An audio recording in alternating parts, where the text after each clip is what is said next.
Hey guys, today we're going to be talking about something that's been in the news a lot and is top of mind for a lot of people, and that is the recent reforms to student loans. We're going to talk about 7 big changes that affect you as a borrower and how to navigate them. If you're new here, I'm Julie. I'm a former investment banker and MBA graduate who has built my own wealth to well over $1 million.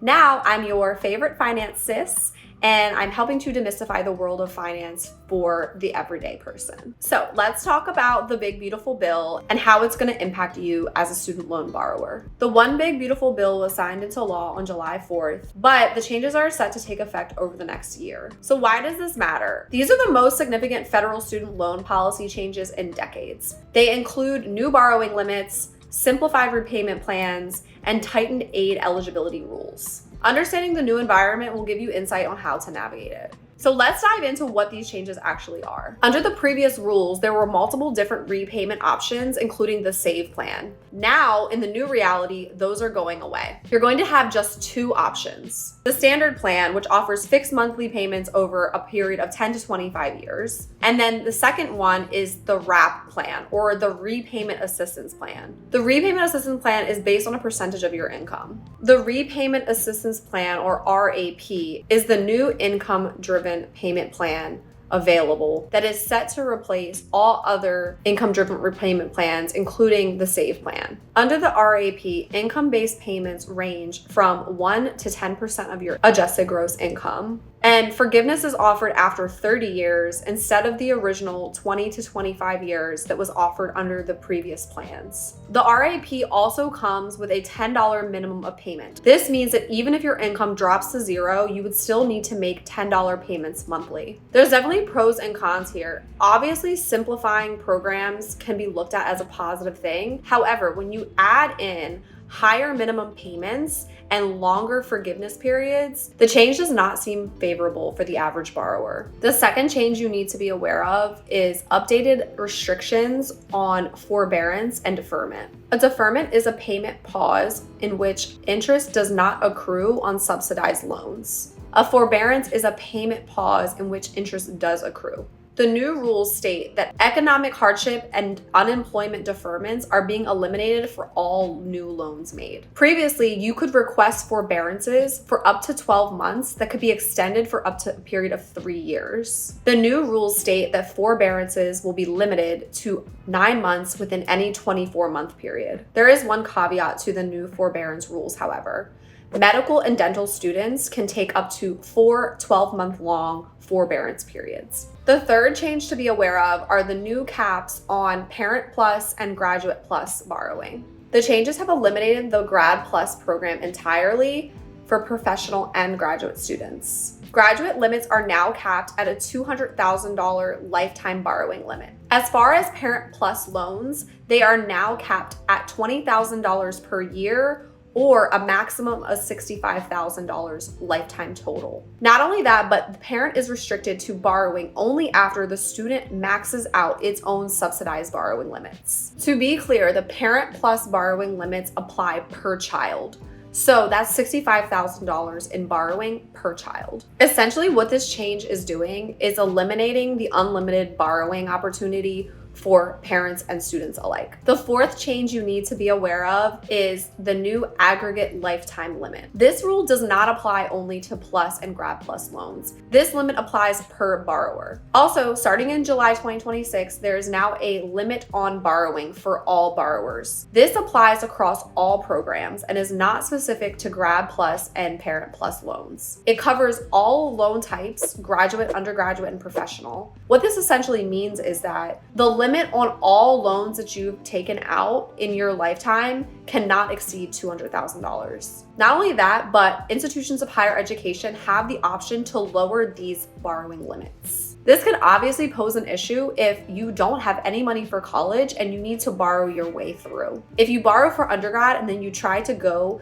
for an advanced degree such as medical or law school, you may essentially run out of money before you complete your program. Change number 5 that you need to be aware of are changes to the Pell Grant. Students receiving other grants and scholarships may no longer be eligible for the Pell Grant, as these income sources will count against them in the Pell Grant calculation. One more positive rule surrounding the Pell Grant is that it may now be used toward workforce training programs. The term workforce training program covers a broad range of programs from a coding bootcamp to an HVAC certification. This change is actually positive for students pursuing a non-traditional four-year college education and looking to go into something more targeted to finding a specific job after graduation. The sixth change you need to be aware of: employer-sponsored payments are tax-free and a clear benefit to the employee, so it's great news that they've been made permanent. Starting in 2027, the benefit will also be inflation indexed, which means it will increase over time. It's obviously great news for employees who have employers that are participating in this benefit. The seventh and final change that I'll discuss regarding the student loan changes is the new accountability measures that the bill puts into place. This is a more positive change as well, as it creates accountability for institutions of higher learning to ensure that the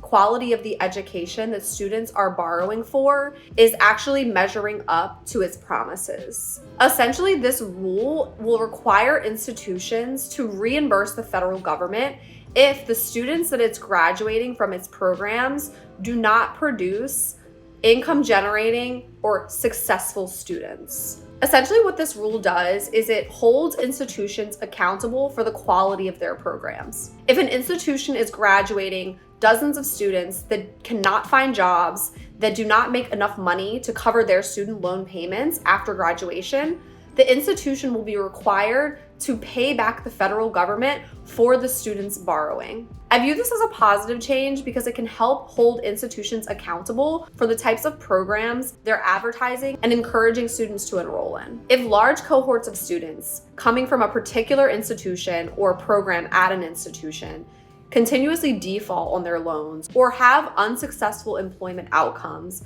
due to the quality of the program, the institutions should be held accountable. I think this will also create an environment where students aren't going to college for majors like underwater basket weaving and then failing to find a successful, well-paying career that can sustain them for the long term after the fact. Okay, so these are my 7 top things to consider and to know about the student loan reforms in 2025. So this is a lot of information. What does it mean for you? If you're a student or a parent saving for college, just know that you might have to think a little bit outside of the box when it comes to affording college. You also should start planning and preparing sooner than later. Whether you're a current borrower or a future borrower, you should know the key dates on when these items are going to take effect. July 2025 and July 2026 are 2 key dates, so do your homework. If you're a current Parent Plus borrower, just know these changes are not going to hit you all at once. It will be phased in over the course of a few years. If you took out loans prior to July 2026, you're still eligible to borrow up to the cost of your child's full tuition for a maximum of 3 years. However, if you're a future Parent Plus borrower, meaning you have not yet taken out a loan, you need to be very diligent in your planning process going forward because these restrictions will apply to you. Moving forward, Parent Plus loans may not be eligible for income-based repayment. If you're currently in the process of paying off your loans and you have Parent Plus loans in your portfolio, you may want to consider consolidating these. If you consolidate these into an income-based payment plan now, you'll have the option to leave them there or to put them into the wrap plan later. If you decide to keep the Parent Plus loans, you may lose this option. I know this is a lot of information to take in, and these changes are very complex and nuanced. If you're not sure where to begin, I encourage you to go into the One Big Beautiful Bill on congress.gov and read it for yourself. Next, I encourage you to look up your current student loan portfolio. What federal loans do you have outstanding? What are the interest rates on each of these loans? What type of loans are they, and how do the new rules impact each of your loans? If you're a parent that's not sure where to begin or how you're going to afford to pay for college now, please speak with a trusted financial advisor or someone that you know who has experience in this topic. And of course, the student loan landscape is very politically driven and it may shift at any time. So keep checking resources like studentaid.gov or reliable news sources to stay up to date on any future changes. And just remember that knowledge is power. Sticking your head in the sand and not staying abreast of these changes is not going to help you. Knowing what the changes are, what your loans are, and the terms of them, and how every change impacts you is the best thing that you can do. And if you're a student that's getting ready to start college, please make sure you pick a reputable institution that's going to give you a degree that is worth the money. While the new changes will help to keep these institutions accountable in providing quality education, the responsibility ultimately still lies with you. This is your future we're talking about, and the number one person that cares about it is you. Please research the institutions and make sure the education that you're going to be receiving for all the money that you're going to be paying is actually worth it. If you found this video informative, please give me a like and subscribe to my channel so I can keep making videos just like this. As always, thank you so much for watching. I'm Julie, your favorite finance sis, and I will see you guys in the next one.